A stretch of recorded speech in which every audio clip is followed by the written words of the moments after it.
Hey guys, I just wanted to apologise because as you can see I'm currently on holiday in Croatia. We batch recorded a bunch of episodes right before I went away, and unfortunately some issues happened with the audio, so we can't use the proper audio. We have to use the audio from the camera mic. The answers are still there. We wanted to release the episodes and provide that value, but the audio quality might not be quite as good as it usually is, so thank you for bearing with us, and I will see you when I get back home. In today's episode, we talk about how to balance doing the work and finding time for self-development.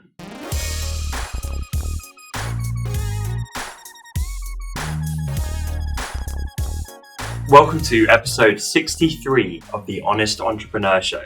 My name's Tom Ross, and let's get into it. Today, I was just saying to Marco, it is getting late, but we're filming because we don't want to miss a single episode of this show for you guys. It's now 7 days a week. I've got a vacation coming up, then Marco's away. So we're batch filming a bunch of these episodes, and both of us are going to be home super late for our girlfriends, having a very, very late supper. This question is from Emily. I'd love to hear your thoughts on balancing client work and self-creative development. It's easy to get caught up in the grind. Hey Emily, first of all, welcome to the show. That's a great question. And I think, you need a balance, right? You definitely need both, because you can't be all client work the same way you can't be all sales, but no branding. So I think you should be leveling up your skills. You should be improving, occasionally taking courses, like doing all the work to become better at what it is you're offering. Otherwise, you're just going to remain static. On the other hand, I think normally, especially with creatives, they actually focus too much on that side and not enough on growing their business, getting more clients and doing the client work. I know so many creatives that basically sit around kind of doodling or playing on Procreate and all these different things because that's what they enjoy more, and the other stuff's slightly more scary, and so they shy away from it. And then they wonder why they don't really have a successful business. So I actually think disproportionately, especially most creatives, they need to lean more into the sales, into the pitching, into the client management, into the business development, all that kind of stuff, even if it's uncomfortable, and then probably reduce the practicing and the leveling up of their skills. But I think there generally is a place for both. The really interesting thing happens where it's like, well, what if you actually just learn by doing? And I think that could kind of be the answer for you. So I actually think you can be leveling up, you can be improving and trying different things by doing your client projects. And then the best part is you actually get paid for doing that. So rather than you just going off and doing Skillshare courses all day, maybe it's like you just try some new experimental stuff within your client work and kind of learn as you go.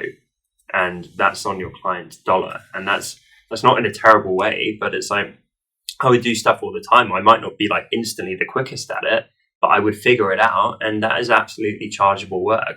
It's not like I'm like head back listening to design podcasts and charging that to the client. So I feel inspired for their project. It's me doing the work for their project, but I might just not have done it 20 times before, and that's fine. So I would learn by doing. And that's a really quick answer to your question, but that's my truth. So actually on a final thought, your wording was interesting. So when you said about getting caught up in the grind, that kind of portrays that as a negative thing, where doing the work, working with clients, whatever, that's more of a grind, more of a trudge, and not the fun stuff. So actually it could be a simple mindset shift where it's like, find the fun in that. Because if you start really enjoying the projects you're doing, maybe being more selective with them, that could be where things are going wrong. So, start working with clients that interest you more. Start working on projects that are a little bit more fun, a little bit cooler for you to get involved with.